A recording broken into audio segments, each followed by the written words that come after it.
All right, that was Abdul Salam Jubril giving us a background report on, of course, our conversation this morning. We have our guests all seated, and fortunately today we have female gender right here, so I'm not alone. Let me begin, and I'll start my introductions with her. Dr. Agnes Yemisi Asagbra. She's the DG and CEO, National Biosafety Management Agency. Thank you very much, madam, for joining us. Thank you for having me. We have Professor Mustafa Abdullahi, is the Director General, National Biotech Development Agency, NABDA. Thank you very much for joining us. Thank you. Also here in the studio, we have the President, Maize Association of Nigeria, Dr. Arnold Bella Funtua. Thank you for joining us. Thank you. Good morning. Good morning. And also we have the All Farmers Association of Nigeria President, AFAM President, Architect Kabil Ibrahim. You're welcome to Good Morning Nigeria. Thank you. Good morning. Thank you. Okay, Clay, you can kickstart. Yeah, okay. Where do I start? Let me start with the DG, of course, NABDA, Professor Mustafa Abdullahi. We're talking about new varieties of, seeds, hybrid seeds. We've been hearing of all this. Just give us an insight. What is all this? What's this new variety of seeds? Well, good morning, Nigeria. This is a very, very important milestone that we have reached in this country, as we have now found a way to fill in the deficit that we have in maize production, because this maize that is being produced is high-yielding maize, where you can get up to 10 tons to 10.2 tons per hectare, as against, for example, 5 to 6 tons per hectare that is norm in the country now, which means yield is extremely high. And with this insecurity that we have, this is the solution. In a small plot of land, you can produce something that you have missed during that, in the areas that you cannot provide security for farmers to plant their crops. So that is a solution. And again, the seed is of high quality in terms of resistance to pest. Farmers, I think they're here, they can explain more. There is fall lime and there are other insects that eat the crop and make it to have a stunted growth and devastate the production, so that you have low yield. So the seed has protection against insect. And again, the seed, in addition to the protection, in addition to the yield, has another advantage, which is drought resistant. Drought tolerance is also an addition to the quality of the maize that is being produced. DJ, I'll interject here, if you permit me. Before we even talk about all of this, I'm sure the viewer would like to know, we're talking about new variety seeds. Where did these seeds, where did they come from? How are they different from the ordinary maize seeds that we know? I mean, a lot of people hear about GMO seeds, and when you talk about GMO seeds, genetically, modified seeds. Maybe we'll bring in Dr. Agnes to actually discuss more on that. No, we'll get to him. I like for him, because this is not GMO. Okay. Yes, this is hybrid. No, it's genetically modified. Yeah. This is genetically modified. Yes. The genetically modified seed is a seed that is no different from the seed that you know. The only thing is that a technology is being added to enhance the quality, to improve the seed, to make the seed of great yield that all farmers are now going to be using, and they use it so that we can have high productivity. This seed is exactly the seed that you go and purchase in Brazil, is exactly the seed that you go and purchase in America, and you bring it to Nigeria for poultry farmers, for milling association, and for what have you. So if at all we can go and purchase from United States, we can go and purchase from Brazil, this is a seed that is developed by our scientists here in the country, and they have developed this as according to our need.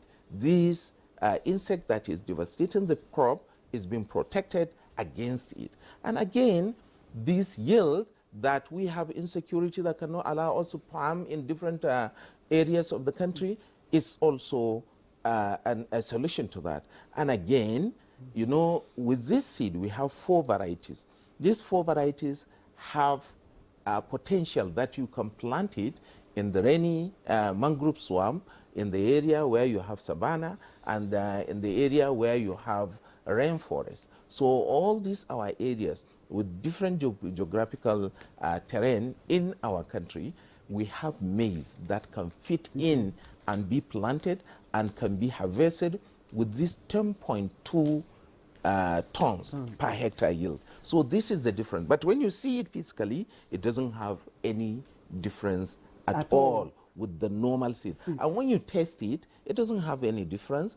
When you use it as food, it doesn't have any difference. The only thing that I will add is that this seed also has high protein content. The protein content in the seed is almost 30%.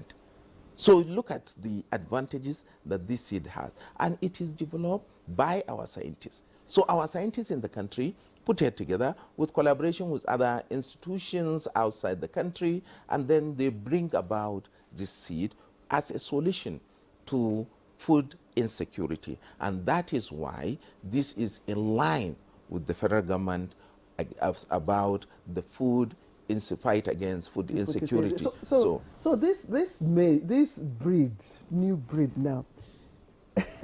This GMO. No, I don't want to call it because Dr. Yamisi will explain more in a short while. But this maize, new maize seed, yes. Is it something that we can also, you know, if you pass along Yanya, if you're going through Yanya, as we speak, you will find, you know, people buying maize, boiling maize. Is it something that you can also boil and? It's the same. Everything is the same. It's only the technology. If not, you have not been told. You won't even know.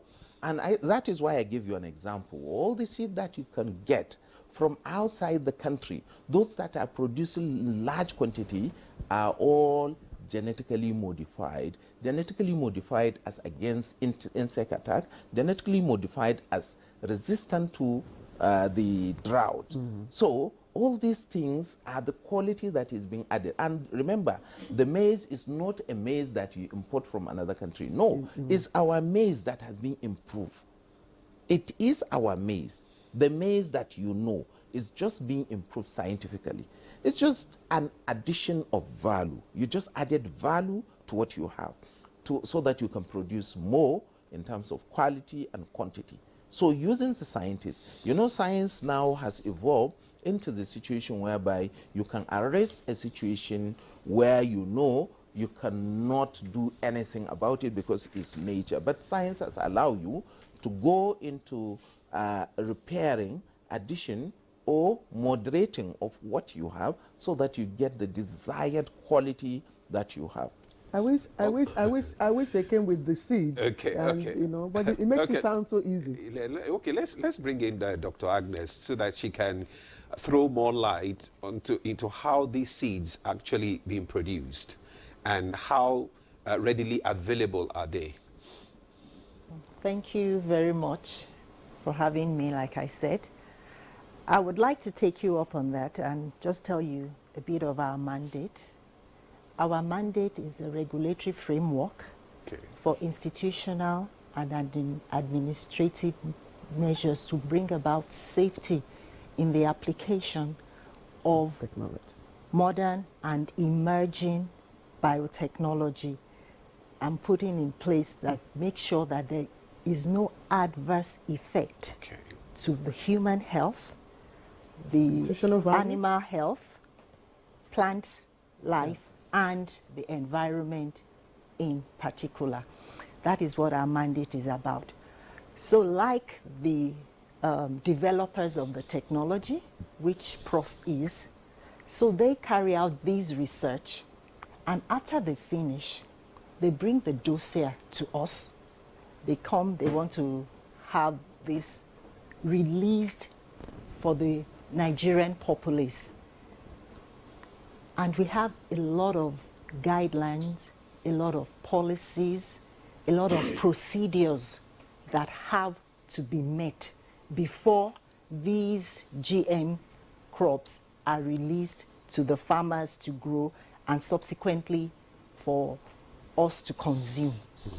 So when these doses are brought in, what we do is there is an application they make.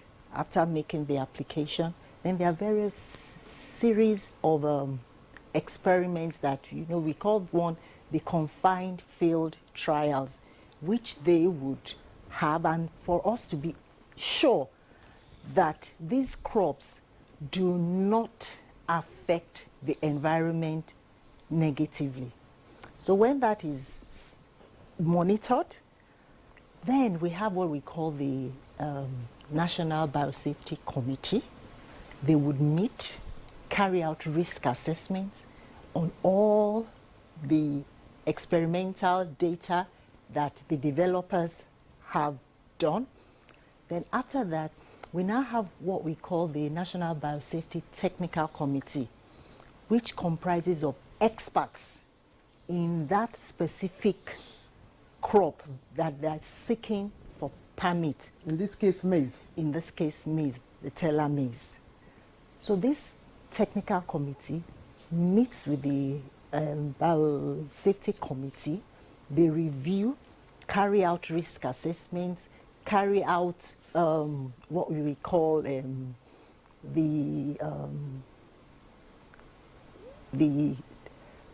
well, as a scientist, you have your conventional maize, like you were saying. The conventional maize is not different from the GM maize.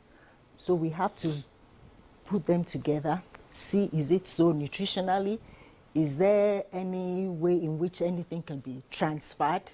So those are some of the few things we do. After that is done, then the report is now sent to the Biosafety Committee. Then you sit again, and it takes an average of about 270 to 80 days for us to analyze and make sure that, yes, is this thing okay is it safe for the Nigerian populace to consume, or it is not? That's a big Will question. it affect the plant life around? So all these things, we make sure as a regulatory agency, we make sure we put them to place before we release these for commercial release. Okay, so thank you for giving us an idea of your mandate. This is what you do. Yes. This is what you're supposed to do. And we do it. Yes, and you do it. And we do it. Okay. Now, so what is your, what is the outcome of your investigations, and your assessments of this particular GMO maize? Because we don't want to call it hybrid, because hybrid is when you bring, two different varieties and you cross-pollinate them and all that. So probably there's still pollination. It doesn't go through any kind of scientific re-engineering in hybrid. I don't know. I'm not a scientist, but that's the lay understanding of it. But when it comes to genetically modified, there's a scientific application, to the genetic material. That's the DNA. There's a reordering of the DNA of that particular seed. So in this case with maize, is there a scientific re-engineering of the DNA in the maize? When we carry out the risk assessment, it does not have any effect. It does not have any leftovers within the seed. So that is why we can categorize it as being safe. Okay. It has, like he rightly explained, the gene does two things: drought resistance and insect resistance, so that the growing of that crop gives you maximum yield.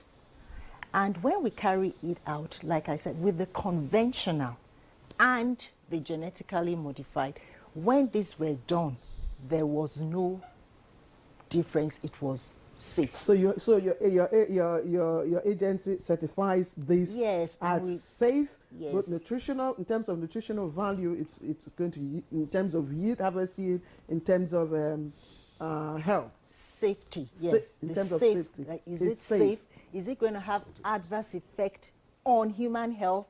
No. Is it going to have adverse effect on animal life? No. And the environment? And the environment. No. So once we can because it is certify important that, to know yes. whether they have been tailored, to meet the climatic condition of the country. No, that's what he said. He that's said it's the- drought Aha, resistant. the Yes. drought Yes. resistant. Okay. Okay, and okay. Now let's talk about the issue of this maize now.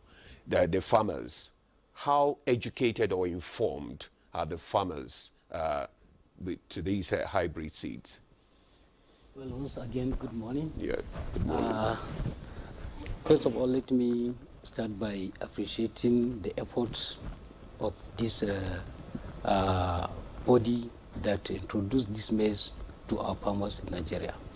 Initially, we know that whenever there is any new initiatives, we were invited to come so that we should know what they are going to do.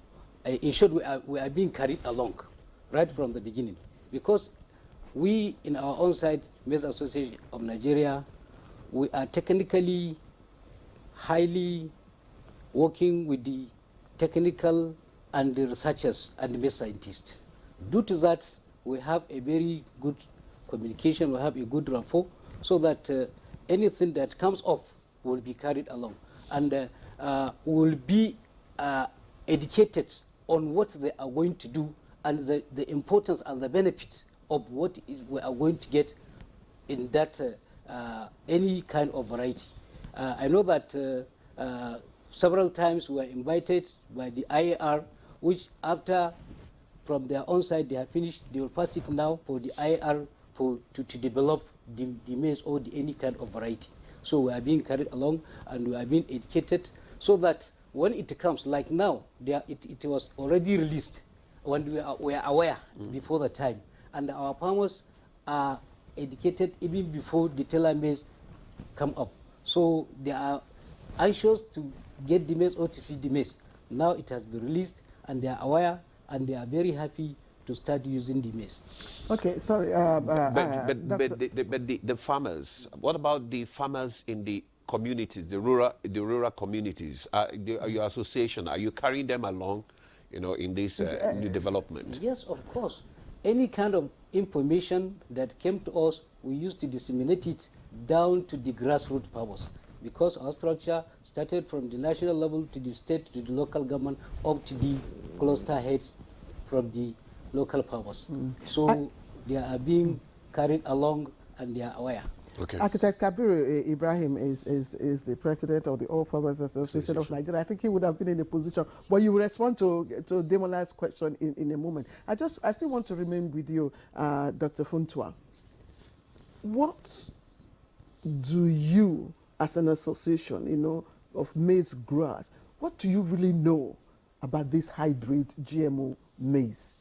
One, in terms of impact, on the farmland, impact on other, crops, surrounding crops, and then again, impact on yield. What do you know about it? Well, these four varieties that were introduced, we are aware and we know much about it. It is genetically modified, and the seed is tolerance to drought, to the other pests like stem borer and fall armyworm, which they are very devastating worms that are destructing our produce. This stem borer and fall armyworm are destroying the farm of maize and also the maize, which as a result of that, we can lose about up to 20 million tons in Africa, which that 20 million tons can feed 100 million people. And you know that in Africa, Nigeria, we have the largest population, and we are #1 in maize production, recommended by the FAO, which means if you look at it, the deficiency that we are having from these worms and pests are contributing a lot in reducing our production.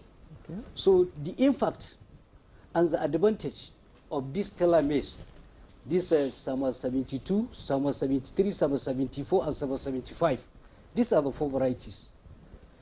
Actually, they are going to help a lot in reducing our challenges. Challenge in the sense of drought. It is genetically modified, and it control the drought. It will resist the risk of the drought, and also it is resistant to this Stembora and the fall armyworm that I've explained. So, and again, so another Stembora is the insect eating. Stembora is the insect that is eating the maize, while fall armyworm, it is a worm that you cannot physically see it on the leaves or in the farm. It is inside between the larva and the corpse of the maize. And it is not, you cannot see it. That is why it is very difficult to control But sometimes when you remove the ears, you know, and you peel the whatever, you see some tiny worms within the that one is not a fall armyworm. Oh, okay. Yes. What is that? Because it tends to eat, you know. Yes. The seed. That one is part of this Stembora.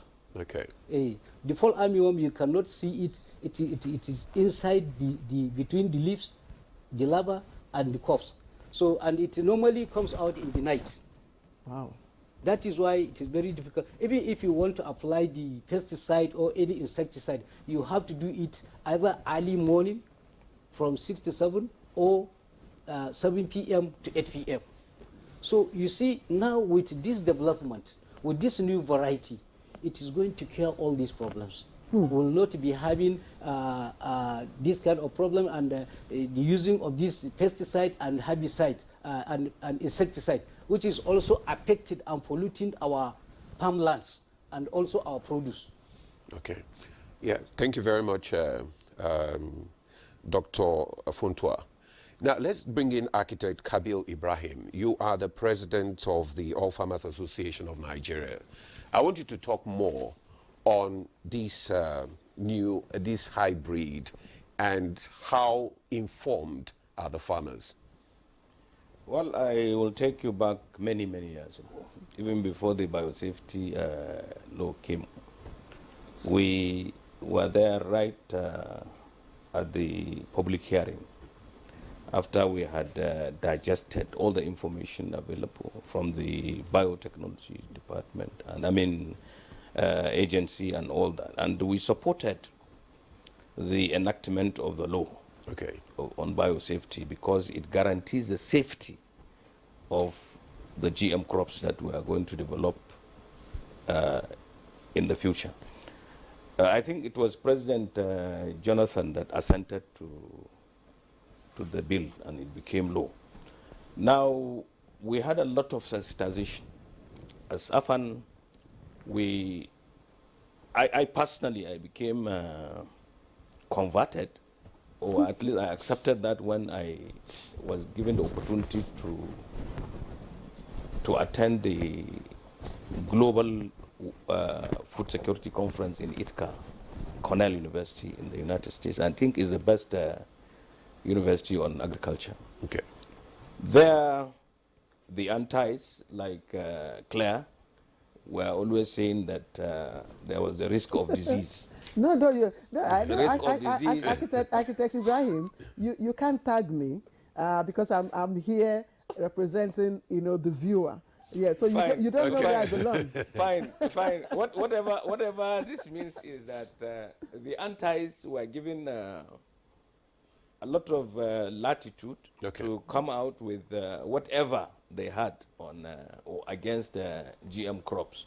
And the scientists like Prof and all that were all there. We were the beneficiaries, so we keenly observed everything that went on. We were there for a whole week.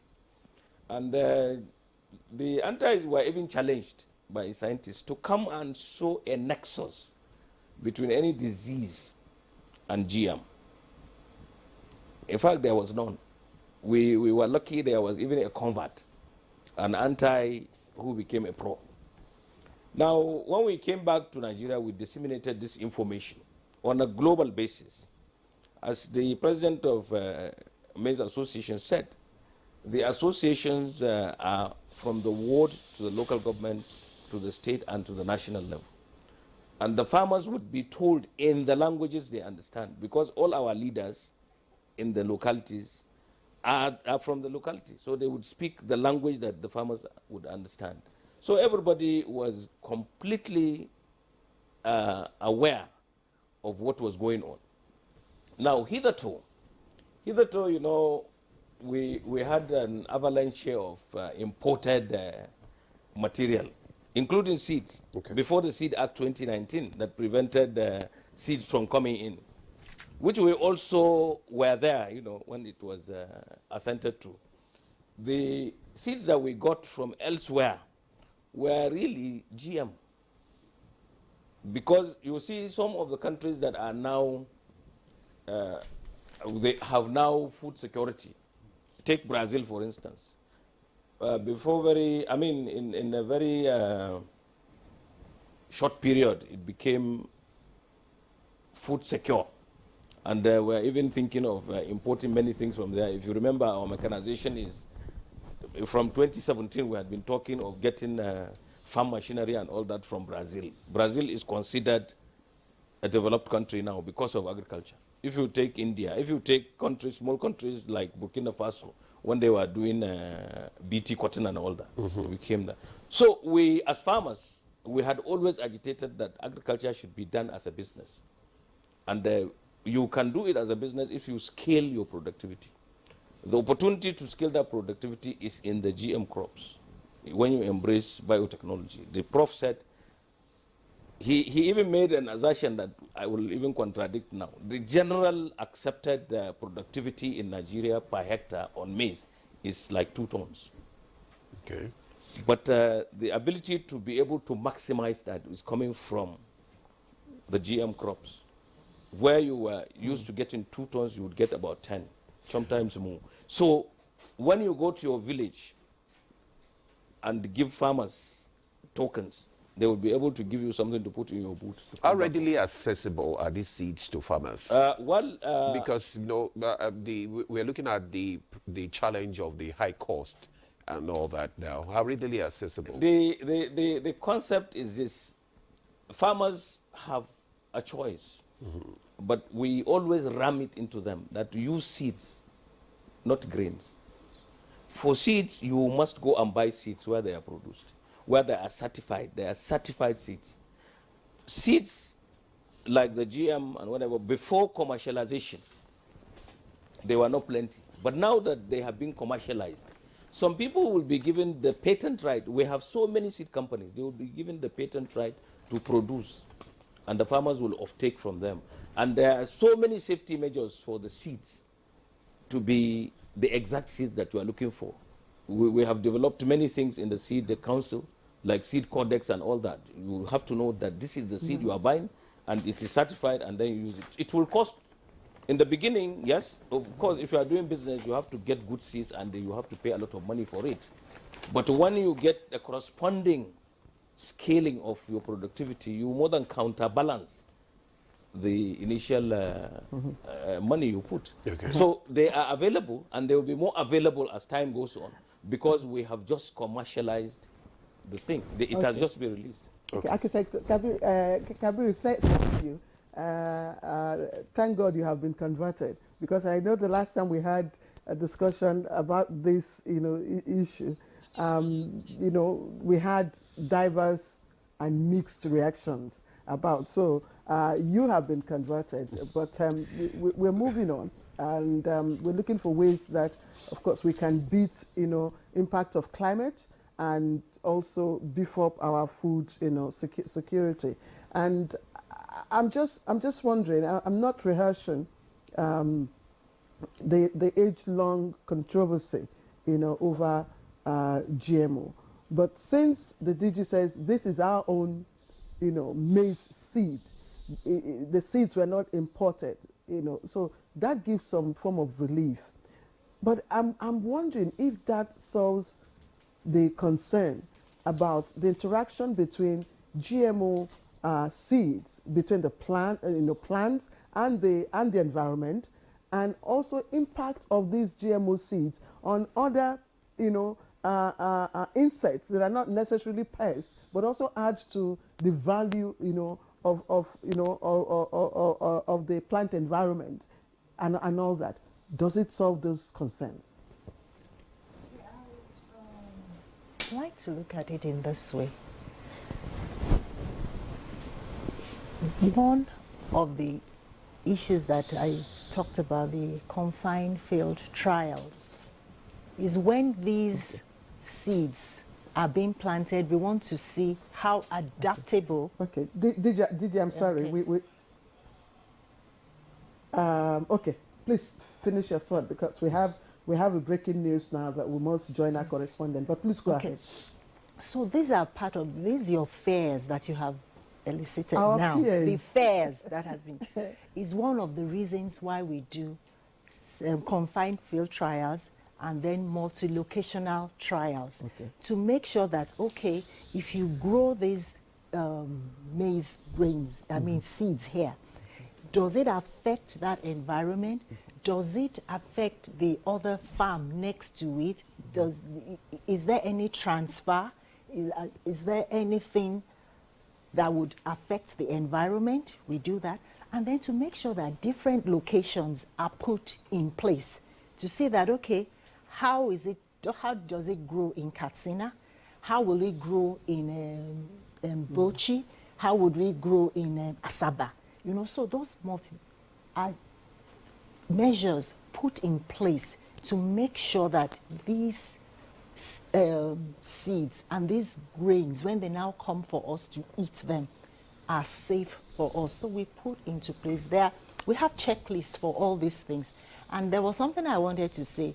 When we are issuing our permits, we put it into national dailies, and everybody is part of assessing or part of seeing, is this thing safe or is it not safe? Is it acceptable? Do you have one idea, or could it be this and that? And that's what we do. And just to add something, a lot of people are talking about GM grains, genetically modified grains. But when it comes to medicine these days, it's a lot of genetically modified issues that are coming into place. Using genes to cure diabetes, using genes, it's acceptable when you're talking of medicine. I need you to give us a categorical, before we'll go to Zamfara, a categorical, response to that question. So to allay the concerns, of people, because a lot of us eat maize. We used to call it mouth organ. So it's everybody's mouth organ now in different parts of the country. So you're now telling us that this new hybrid maize that has been launched, that will now help us to up, the tonnage or the harvest yield, per hectare from 2 to how many did 2 tons to over 10, tons. It's safe both within the plant environment, within the environment, and also will not impact on other insects that pollinate or help to add value to our farm environment, with specifics to maize. Is that what you're saying to us? Yes, from all the experimental dossier, everything that has been carried out, and us carrying out our monitoring during the confined field trials, we have been able to say that yes, it is safe. Okay. Thank you. Thank you. We'll just pause for a while. And we understand that fire got new Gusau Central Market in Zamfara State.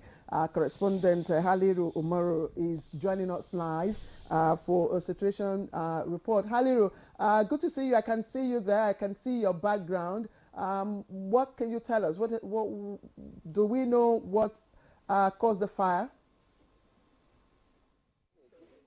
Well, good morning, Claire and Ademola, and thank you for joining us live from Gusau, the capital of Zamfara State. I'm right away at the Gusau Central Market, where we recorded fire yesterday at around 9 p.m. And unfortunately, we lost a life to the fire. We are still trying to get information about the main cause of the fire and the number or the extent of damages recorded. But with me is the fire station official for Zamfara State Fire Service in person of Hamza Muhammad Nagogo, who will shed more light on the unfortunate incident. You are being joined live on NTA. Can you tell us more about this fire incident? So my name is Hamza Muhammad Dango. Yeah. I'm a fire station, Central Market, Gusau, Zamfara State. Yesterday around 9 o'clock, I'm receiving a call from some people fire inside the market. So I'm rushed with my crew, and I come.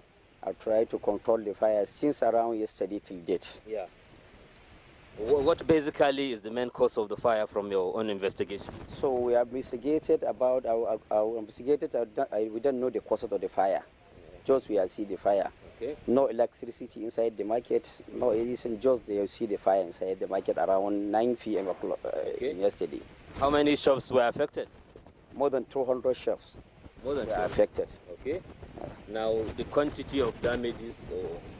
So the quantity of damage, more than 200 and something million, they are damaged inside the market. Now what is the situation at hand? So we don't have situation now, and we are trying to take the record of the accidents. Yeah. So then I will repeat. Okay. I'll tell you back. Okay. Any other information you think is relevant for public consumption? So I'll try the information. I'll try to tell our people who are in the market anywhere in Nigeria to know about the market inside the market, prior inside the market. So especially in my own state and in my own place where I'm watching, Central Market Gusau, I'll try to tell our management to consider what I already told us about the markets. Yeah. The open road, and I told the people who inside the market to try to get the fire extinguisher for them. Yeah. Because if we have it, they are trying to control the fire before the fire is to be a secondary fire. Since the fire one is primary, if you have it in the shop, they already try to control it before we come. So if we have it, they will try to control it with that fire extinguisher. Yeah. So I'll try to tell the government to buy it for the people who are in the markets. What other challenges did you face in the course of having access to this place? So we cause many challenges from the people. Like what? Like yesterday when I come, all people they are here. Yeah. When you come, when you try to start your work, so this one maybe his shop is there. Yeah. They will try to come here with my shop. Come here with my shop. So well, yes, yeah. Well, Claire and Ademola, you have heard from the station official for fire service Zamfara State, and as you have rightly heard, this is not the first time that we are recording fire incident in this market. This is, I think, the third time, but effort has been made to address the situation. So we'll keep you updated as events unfold. Thank you. For giving us an update there. So we'll continue with the update later in the day. Thank you very much. Now, back to the studio. We're still talking about these hybrids, seeds, and food security for the country. And let's go straight to Professor Mustafa, the DG National Biotech Development Agency. Now, have you been able to get a buy-in from the state's government? Have you been able to carry the state's government along in this? And what efforts, I mean, is government doing actually to have a secure lands for farmers? You know, because of this insecurity and all over the country. Well, I can't talk about land securing because that is not my field. And what I can tell you for the accessibility of the seed is that last week I had a meeting with the Minister of Agriculture and Food Security, together with the Minister of Science, Technology and Innovation and the Permanent Secretary there. And we have discussed extensively on how to really get this seed into the hands of the farmers as quickly as possible, because there is high demand of the grains that is for poultry farmers, for millers, and for many other users of this maize. So now the seed that has been improved, which is going to change the narrative, is there. So the only way is to improve the availability of that seed to the farmers so that they can easily access it and they can start planting. We have discussed extensively that this is the government agenda for food insecurity, to make sure that the seed, quality seed, is available for farmers. So the arrangement is there, and we have talked on how to easily reproduce this seed for farmers to have access. So this is something that the government is doing, and they said is going to be so quick. We have even calculated, the maturity day of this seed. This seed is around 100 to 110 days. So we are looking at planting it and getting a lot of the seed for it to be accessible to the farmers before the planting season. So that is what the Ministry of Agriculture, with in collaboration with the Ministry of Science, Technology, Innovation, Science and Technology, is doing. So that's the meeting that we've had. So I'm telling the farmers to be ready, that the seed is going to be available very soon. There is also a reserve seed that is around 400 tons.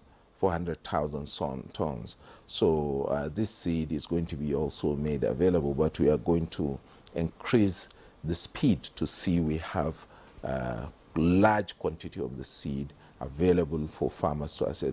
Since the release of this seed, a lot of farmers have been coming, have been calling, how do they access? And while we were discussing with the farmers here, they were asking how can they get access to this seed.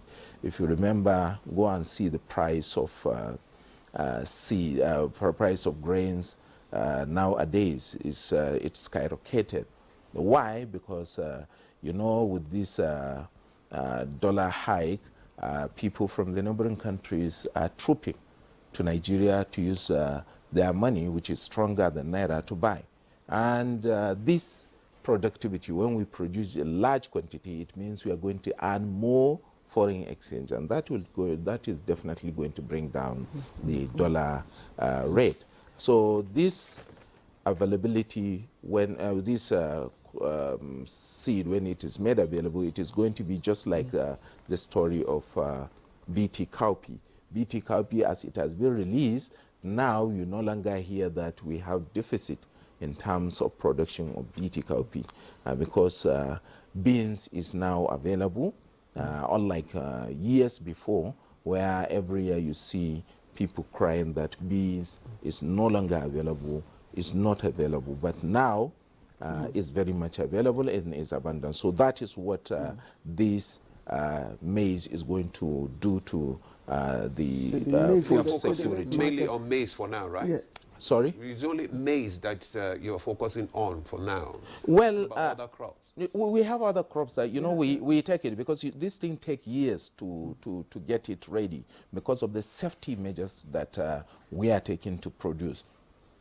What we have now, because we are taking important crops, we started with beans, and now beans has been released. We come to maize, maize has been released. Now we are working on herbicide tolerance soybean. You know, soybean also is very, very important in terms of the economy of the country. If you ask now the farmers, they will tell you that soybean is... the DG is checking her time, and that's because we must let her go at 8:30. Okay, you remain with us. Oh, that's fine. fantastic. Okay, that's fantastic. Good. Thank you. Yeah, so let me go back to you. We will come back to the farmers and the ways. We thought you were going to leave us at 8:30. But again, do the consumers have a choice in all of this? And I ask this because there is a rule, with GMO produced goods, that those who, come out with GMO goods have to keep to the safety pledge, so that people who buy the end products have a choice whether or not, to buy GMO. And this is because a lot of nutritionists come and talk to us about, the health implications of the food we consume. And emphasis is on, GMO foods. Yes, GMO seeds. Thank you. Thank you very much. You said you had a conversation at one time with the All Farmers president. It was the white collar. Yeah. About 2 days ago, I was at a meeting, and someone said, "Oh, no, that he wasn't into GM, that he lets other people with it, but that after I spoke, that he is now neutral, is not anti anymore. So from neutrality, he will get to accepting it. And there isn't any fear, because that is why this agency was set up, because of the importance of the safety of the Nigerian populace and the environment. That we must make sure that these crops are safe, that they would not cause any adverse effect on the humans. I keep repeating that because we're about safety, and that's what the government is concerned about, its people. And that's why this agency was set up. If it were not that important, why biosafety? Why not just NAFDAC? NAFDAC is there to make sure everything. But because of what it entails. Because when you're talking about... because there have been increase in the cases of, cancer, can you justify it? Like the All Farmers, is there any scientific basis for it? We are yet to find anybody. It's just... but are you also discussing with nutritionists, dietitians? Yes, because when dietitians come, even doctors, when you go, to the hospitals, and sometimes your diagnosis includes the diet, the food you eat, the type of food you eat, the composition of the food you eat, and nutritionists have come here. Several times. They are part of our technical committees. Yes, let him. I'll continue later. Make it clear for you. Okay. The content of the nutrition does not change. You understand? It doesn't change at all. And that is why she said in the beginning that there has to be the seed that has been used and then the seed that has been improved. The one that has been used to improve is there, and then you take them side by side. You taste the quality, the nutritional value and everything, and make sure there is no reduction in that. The only thing that is being made is addition of the technology. And that addition of the technology, let me remind you something.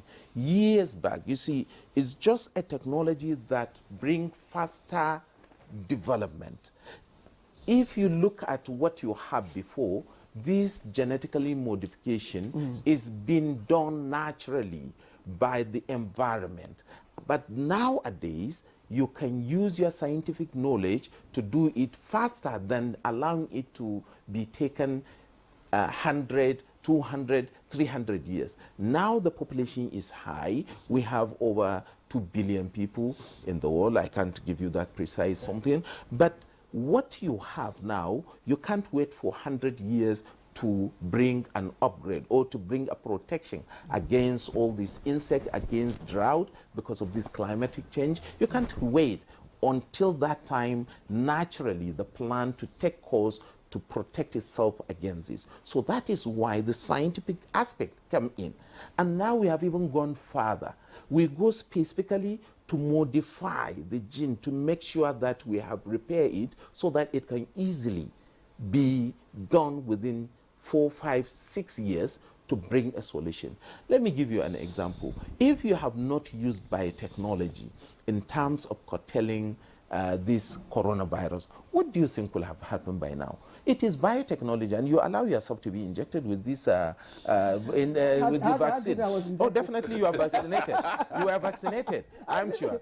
Because no, definitely. Tell me if you are not. Tell me if you are not. So, which means you use this biotechnology approach to make sure you bring solution to your problem. Not only she mentions health. DJ, why we're raising this, these are concerns that have been raised about, the GMO when you come up with this. So we still need to clear it, but we'll need to move ahead, from these concerns and look at the benefits and how that will impact on yield, on harvest, and ultimately on, our production capacity. Nigeria is probably one of the largest producers of maize.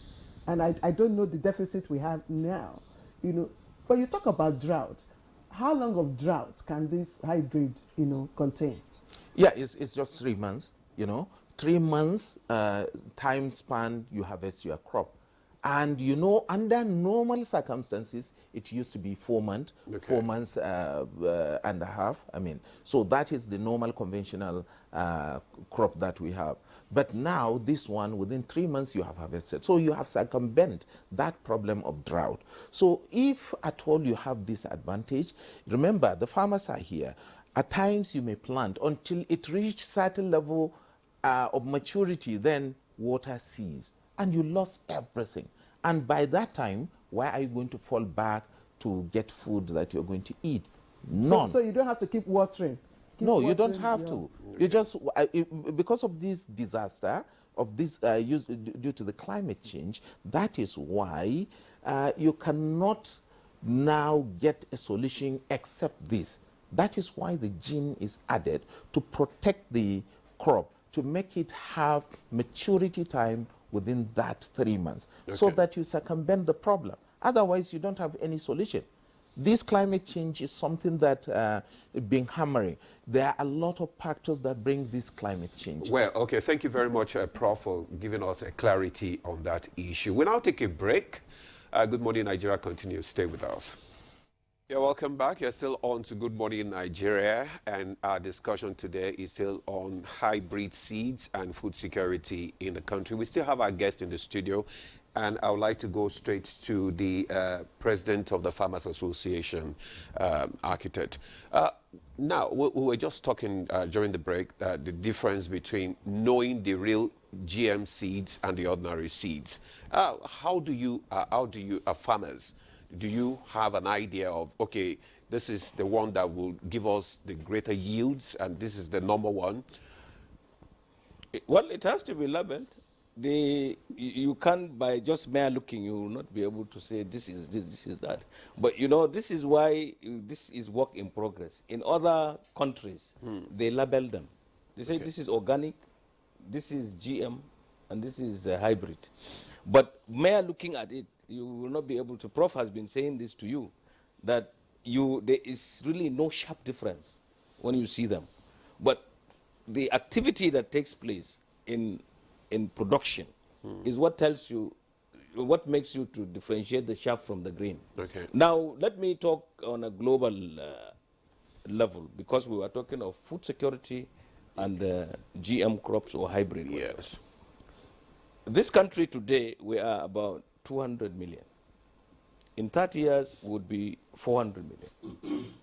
If there is any means to be able to feed this growing population, the farmers and every Nigerian should be the first to accept that. For us, as farmers, we are also consumers. We cannot produce what is harmful to us. So we go to the scientists and the regulators to find out what we are supposed to do in using these things. And they have convinced us, because, well, fortunately, my background is science. If I don't accept what the scientist says, then I should not be an architect. You are in this studio, you don't have any intermediate support here to support the roof. This is as a result of science. We are telling you that you can do it. But your members, do they accept it? Our members are human beings. There are antis and there are those who are Because I know that you have to do a lot of... No, hang on, sir. Okay. This interview you are having with me is being watched by many people. Okay, yeah. The way we are convincing, Prof is saying Claire is convinced, that the farmers who listen will also either be convinced or not convinced yet. That's why it is work in progress. You can even have a sitting president who doesn't believe in the GM. With time, he would be converted. When we started this whole thing, in fact, there was a majority leader in the Senate that sponsored the amendment of the biosafety bill. We were there at the public hearing. Yeah. He and all the antis who did not even show up, because we asked them, we challenged them, okay, show us the nexus between any disease and GM. They couldn't. Recently, I saw a publication from one of them, one anti. Publication is there. One journalist from NTA sent it to me and asked me to make comment. I said, well, this is Baldadash. Why is he talking now? Why didn't he come for the public hearing? The public hearing was advertised. Everybody should have been there to say their own say. Madam Biosafety said they even make publications in newspapers for people to come. It's just like when you are registering a company. If there is anybody who has anything against it, let them come. They advertise that, look, this is coming out, and nobody is saying anything. And then you come around, go to social media and bring up something. You spoil our market. Because we are farmers, we are businessmen. We are producing based on scientific evidence. And everybody knows that agriculture will thrive with education and technology. This is why I think you find the smallest, one of the smallest countries in Europe has more earning power than every other country except the United States because of science and technology. Architect Gabriel, thank you. I think we will rest the controversy, the concerns, and look at, what we stand to gain, from this. Again, I want to come back to the president of Maize Association of Nigeria. Sometime from research, we, got to know that sometime in 2020, there was also a pioneer maize hybrid in Oyo State, produced by one Cotiva AgriScience. I don't know if you know it. It said it's hybrid 30Y87 and hybrid P4226. You're aware of these hybrids. So what's the difference between these pioneer hybrids of maize and the one that has recently been launched? Okay. The difference between the hybrid and genetically modified, that is this new variety that come. Hybrid seed, it is a seed that was produced through the cross planting of the foundation seed, which will now produce the hybrid seeds. And this Coteba, when they introduced this seed, they introduced it through the premier seeds, which was distributed, and even some of our farmers, we have used it. The hybrid seeds cannot give you what this GM seed will give you. Because the hybrid seeds, the impact and the importance of it, after harvesting, the yield cannot be as the GM seed. But if you now process it, what you will get from there, that you will see that there is an increase of the processing. That, like, if you want to process it to become you want to do a flour or something like that. So it is from there that you will see that there is an increase in the processing. But in the production, right from the farm, that you cannot get the yield as how the GM maize variety will give you. But Because it is also drought resistant.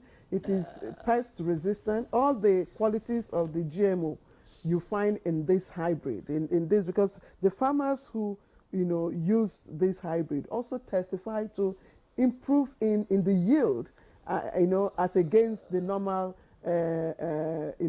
pollinated breed. I mean seeds.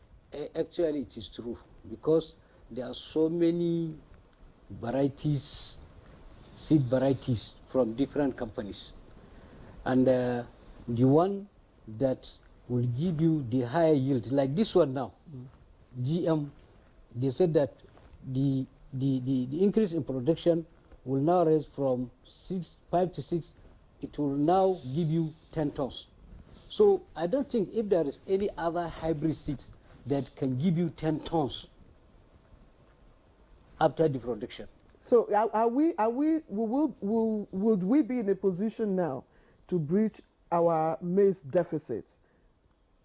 Well, with this recent development of this new tailor maize, as far as we can get a sufficient and enough quantity that our farmers will use, I'm sure we'll get, or will now bridge the gap.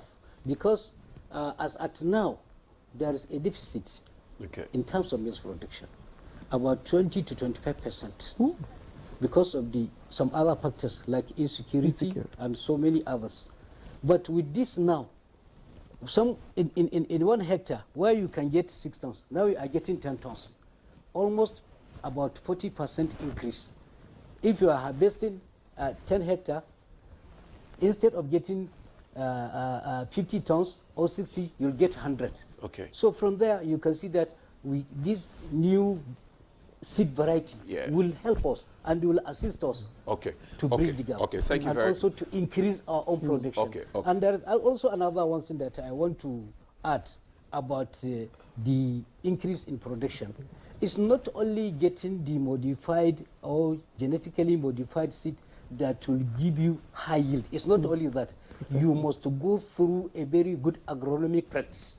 Okay. It is wonderful. Thank you very much. Yes. Because of time, we'll just have to interject there. And let me go to Prof now. And because of these high yields, as a result of these hybrid seeds, how is there any way that this will help to solve the problem of storage? Because that is a big challenge. When we have high yields, and we cannot have, adequate storage facilities. Well, to be honest with you, I cannot talk about storage. I will talk about the scientific aspect of what he was talking about in terms of the yield that you have mentioned, and in terms of the variety that has been released. There are several varieties that has been released, and it is being released every year. The National Variety Release Committee is under National Biotechnology Development Agency, that is NAGRAM. So this National Variety Release Committee is sat almost every year, twice or thrice, depending on the demand and depending on the situation. And we release quite a lot number of variety, including maize. But this maize is specific. It's specific in terms of protection against fall armyworm and the other stem borer. Fall armyworm, stem borer, and then drought resistant. And these are some factors that are affecting the production of the maize in the country. And this production will give you now leverage to produce more quantity. And this is why it is very important at this time. It is not about others are not being released. Farmers has choice. Farmers has choice to select from different types of variety that is being released, is recorded. But this one is so unique because of this protection, because of the drought tolerance, and because of the high yielding. One of the best variety is the one that is being single out, and then the technology is introduced. At what cost there. is this going? Because we have 1 minute. At what cost? is this to the farmers? Well, it's going to be relatively cheap to the farmers because the technology is developed by the Nigerians compared to what you can get. Because when you use conventional seed or when you use grains to go and plant, you see farmers are almost at loss. But when you use these, as against the correction I've taken, he said the average production is 2 tons now, as against 10 tons. So about triple of the yield that you will get. So which means it's something that we should consider. Okay, Dr. Agnes, you have 30 seconds. Yes, I just wanted to talk about, this shortage of the grains. So NBMA, Section 22 of the NBMA Act, no person or institution can import, export, or transact or transfer GM products. So in 2021, due to the shortage of telomeres has been on for quite a while. So a company was given the permit to bring in some of these telomeres. Yes, but it is regarded and known to be safe. So I just wanted to add that in addition to what is being done in the country, if anyone is bringing in any GM, we monitor it, and we have this collaboration with the customs where we can track GM products and foods. All right. Thank you very much, Dr. Agnes Yemisi Asagbra. Thank you very much for coming on Good Morning Nigeria. Thank you. Also, we want to say a very big thank you to Professor Mustafa Abdullahi, DG National Biotech Development Agency. Thank you so much for coming. Thank you. All right. And we have the President, Maize Association of Nigeria, Dr. Arnold Bello Funtua. Thank you also for coming on Good Morning Nigeria. And Architect Kabil Ibrahim, AFAN President. Thank you so much. Thank you very much for having me. Thank you. All right. Now we'll take foreign news now. The